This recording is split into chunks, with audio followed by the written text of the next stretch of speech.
Assalamualaikum warahmatullahi wabarakatuh. Nama saya Alno dan Musa dari Prodi Hukum Keluarga Islam kelas 2B Fakultas Syariah. Di sini saya akan menjelaskan 3 makalah, yaitu makalah 4, 5, dan 6. Yang pertama adalah makalah tentang sunnah dan kedudukan dalam menetapkan hukum. Baiklah, kalau kita mengkaji sunnah dan kedudukannya dalam menetapkan hukum, sunnah secara bahasa berarti metode dan jalan, mencakup yang baik maupun yang buruk. Sunnah itu sudah dibenarkan dalam Al-Quran. Apa sunnah Al-Quran itu? Penggunaan dalam Al-Quran itu ialah dari firman Allah Subhanahu wa Ta'ala yang berbunyi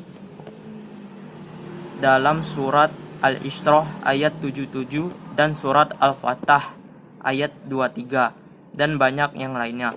Demikian sunnah itu adalah hukum Allah yang telah berlaku sejak dahulu. Kamu sesekali tidak akan menemukan perubahan pada hukum Allah itu. Jadi, sunnah Allah itu sifatnya baku. Nah, bagaimana kita memahami sunnah yang tidak baku tersebut? Contohnya, sholat itu adalah wajib bagi setiap yang mukallaf. Akan tetapi di sini ada pengkhususan dalam sunnah Nabi itu, yaitu bagi orang gila, anak-anak, dan orang yang belum mukallaf. Mereka itu tidak wajib sholat. Hukum baku itu bisa berubah suatu saat karena melihat dalam kaidah-kaidah khusus. Dan hukum itu bisa berubah melihat situasi kondisinya. Nah, bagaimana dengan orang musafir? Nah, di sini ada keringanannya dan berubah hukum itu. Nah, seperti sholat 4 rakaat dirubah menjadi 2 rakaat. Membayar sholat zuhur di waktu asar, itu namanya jama' takhir. Dan ada lagi hadis Nabi, yaitu innamal a'malu bin niat. Amal itu tergantung pada niat. Wa innama likulli imranawa. Sesungguhnya bagi setiap sesuatu, pekerjaan itu tergantung pada niat, apa yang ia niatkan. Contohnya, sholat harus pakai niat. Kalau tidak, sholatnya tidak sah. Andai kata kalian bekerja ingin mencari jabatan, maka tidak dapat pahala, dan sekedar ilmu itu saja yang didapat, dan tidak mendapat berkah dari Allah Subhanahu wa Ta'ala. Tapi kalau Anda niatkan mencari ilmu ini karena Allah Subhanahu wa Ta'ala dan Rasulnya, maka dapat pahala dan diberkahi oleh Allah Subhanahu wa Ta'ala. B. Hubungan sunnah dengan Al-Quran. Kalau dikaji, adalah bentuk satu kesatuan yang tidak bisa dipisahkan.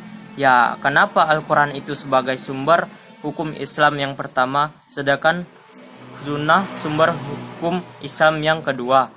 Nah, apa yang tidak jelas dalam Al-Quran sifatnya samar, maka dijelaskan oleh sunnah tersebut. C. Mutawatir dan ahad. Dari segi sanad, hadis dapat dibagi menjadi 2, yaitu ada hadis mutawatir dan ahad. Yang mutawatir adalah hadis yang direwayatkan oleh banyak perawi, yang lazimnya mereka terhindar daripada melakukan berdusta, mulai dari awal hingga sanad, dan mereka semua bersandar kepada panca indera. Jadi, baik sanad perawinya, yaitu ia melihat bertemu langsung kepada Nabi, hadisnya kuat, hadisnya sahih, hadisnya mutawatir. Nah, selanjutnya sunnah yang qat'i, yang dzanni. Dilihat dalam keterangannya, sunnah yang qat'i itu sunnah yang jelas, yaitu sunnah yang mutawatir, yang sumbernya pasti pada Rasulullah SAW. Karena yang mutawatir itu adalah memberikan kepastian akan benarnya suatu kabar dari Rasulullah SAW. Indikasinya mengarah kepada sesuatu yang pasti, yang bila ia tidak mengandung makna yang lain, dan terkandung juga tidak mengarah kepada sesuatu yang pasti itu. Baiklah, selanjutnya saya akan membahas materi 2 makalah kelompok 5 yang berjudul Perhatian Ulama Terhadap Takrid Hadis, mengetahui letaknya dan mempermudah dalam mengungkapkan statusnya. Kitab-kitab yang posisinya berada di bawah kita di atas adalah kitab-kitab yang menghubungkan suatu hadis kepada kitab-kitab yang bukan merupakan kitab hadis yang pokok, sehingga kitab-kitab tersebut menginformasikan kepada pembaca bahwa hadis ini telah disebutkan pada kitab itu, walaupun kitab tersebut bukan salah satu dari sumber hadisnya. Contoh 1. Buku Nafs Ar-Rayah Liah Hadis Al-Hidayah karangan Al-Hafiz Jamaluddin Abu Muhammad Abdullah bin Yusuf Azza Zailah Al-Hanafi. 2. Buku Ada Dirayah Kitakhrij Hadis Al-Hidayah karangan Al-Itanfis Ibnu Hajar Al-Asqalani. 3. At-Takhis Ahadir Fi Takhrij Hadis Syar Al-Wajiz Al-Kabir karangan Al-Hafiz Ibnu Hajar Al-Asqalani. Hadis-hadis mansyur atau ma'udu palsu yang menyebarkan di lisan masyarakat. Banyak dari kalangan ulama di berbagai masa yang memberikan perhatian terhadap hadis-hadis yang sering diucapkan orang. Mereka menjelaskan derajatnya dan mengategorikan yang zaif, palsu, atau bahkan yang tidak memiliki sumber sama sekali walaupun tersebar di lisan-lisan masyarakat. Dan sebagian dari mereka ada yang hanya memberikan perhatian terhadap hadis maudhu saja. Contohnya hadis-hadis palsu. Selanjutnya, Bubu Al-Laili Al-Matsurah fil Al-Hadis Al-Masyurrah mimma alifahu at-tabawalai salahu As-Sifi Asyishah karangan Al-Hafiz Ibnu Hajar. Ad-Dadurah Al-Mutahsirah fi Al-Hadis Al-Musyakhirah karangan Jalaluddin Asy-Syuyuti. Awal pembukaan sunnah pada zaman Rasulullah SAW, banyak riwayat yang menerangkan bahwa penduduk Makkah yang ahli menulis jumlahnya lebih banyak daripada penduduk Madinah menulis. Hal ini ditunjukkan oleh Rasulullah SAW terhadap penduduk Makkah yang menjadi pasca perang Badar, di mana beliau memberi pilihan kepada mereka untuk menebus diri mereka masing-masing dengan mengajarkan membaca dan menulis kepada 10 anak Madinah. Baiklah, di sini saya akan melanjutkan materi ketiga makalah kelompok 6 yang berjudul Ciri khas penetapan hukum dalam Al-Quran dan Sunnah. Dalam urusan ibadah itu langsung dilihat dari surah Am-Muzammil ayat 1-6. Wahai orang berselimut, kok dipanggil begitu? Karena waktu itu Nabi kan bertahanus di Gua Hira. Nabi termenung dan turunlah surat Al-Iqra. Dan Nabi diperintahkannya sholat malam. Dan ada yang mengatakan sepertiga malam. Dan di malam hari itu diwajibkan Nabi sholat. Bukan sholat 5 waktu itu yang pertama kali, tapi sholat malam. Selama 16 bulan itu baru di akhir ayat Allah merubah dengan kewajiban sholat itu sebagian sholat malam. Jadi sholat malam itu ada sebelum diangkat menjadi Rasul. Dan ada pula dari kalangan sahabat mengikuti Rasulullah Shallallahu Alaihi Wasallam salat malam selama 10 tahun lamanya. Terus ada kewajiban yang Allah turunkan, yaitu salat 5 waktu. Kemudian Nabi melakukan Isra Mi'raj yang diperintahkan oleh Allah Subhanahu wa taala. Sampailah tata cara Isra Mi'raj itu.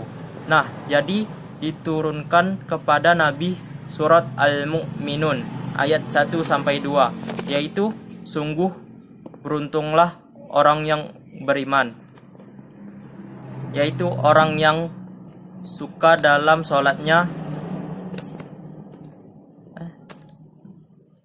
Selanjutnya turun surat Al-Maidah ayat 6, yaitu ya ayyuhalladzina amanu idza kuntum illas sholati faghsilu wujuhakum wa aydiyakum ilal marafiqi wamsahu bi ru'usikum wa arjulakum ilal ka'bain.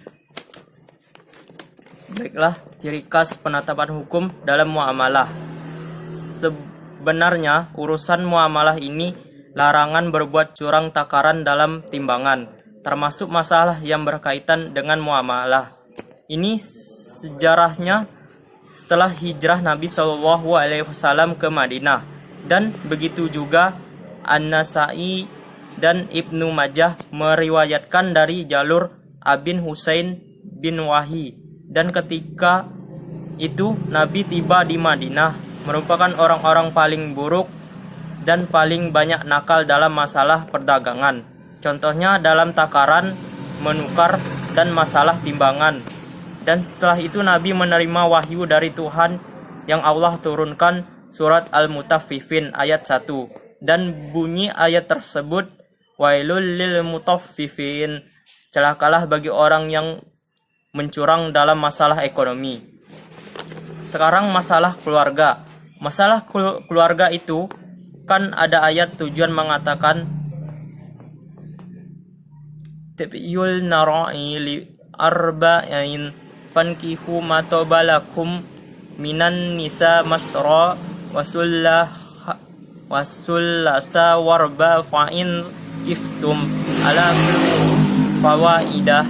Nah, itu surat An-Nisa ayat 3 sampai 4. Nah, itu perintah Tuhan, nikahilah wanita-wanita yang lain itu yang kamu senangi, 2, 3, dan 4. Nah, kemudian jika kamu takut jika tidak berlaku adil, nah cukup 1 aja. Nah, itu tentang masalah keluarga. Jadi berkeluarga itu ya sifatnya ada yang mengatakan sunat, ada wajib, ada juga haram. Selanjutnya bisa juga ma'ruf, dan kita lihat situasi dan kondisinya. Dan hukum itu bisa berubah-ubah melihat situasi dan kondisinya. Selanjutnya urusan jihad dan gerilya. Urusan jihad dan gerilya ini berpedoman kepada surat Al-Hajj ayat 39 sampai 41, yaitu wuzina lilladzi yuqaluna bi annama lahum zalimu wa inna laha ala nashrihim laqadir. Telah diizinkan perang bagi orang-orang yang diperangi, karena sesungguhnya mereka telah dianiaya, dan sesungguhnya Allah benar-benar Maha Esa lagi penolong bagi mereka. Dan apa yang didapat dipahami ayat di sini, nah kita hidup di atas dunia ini, berburulah kepada alam. Alam terbentangnya diburu seperti lebah, dan Nabi mengatakan al-mu'minun kallati taqulu tayyiban wa tasrabu tayyiban wa taqa'u khairam min atulik. Adalah kamu itu bagaikan lebah, diperintahkan oleh Tuhan lebah itu makan dan minum. Andai kata di tempat tinggal yang cari yang aman, yang sifat lebah itu ya, walaupun ia mempunyai senjata yang canggih, tapi dia tidak semena-mena menggunakan senjatanya itu. Kita itu orang beriman, diberi surat Al-Hajj ayat 39 sampai 41 itu. Ya, Allah Ta'ala memberi izin melawan memerangi orang itu. Kalau andai kata kita diperangi seperti di Palestina, kita akan melawannya. Baik, itu saja penerangan materi saya dari materi 1 sampai materi 3 yang saya dapat sampaikan. Bila ada salah dan kekurangan, saya minta maaf. Wassalamualaikum warahmatullahi wabarakatuh.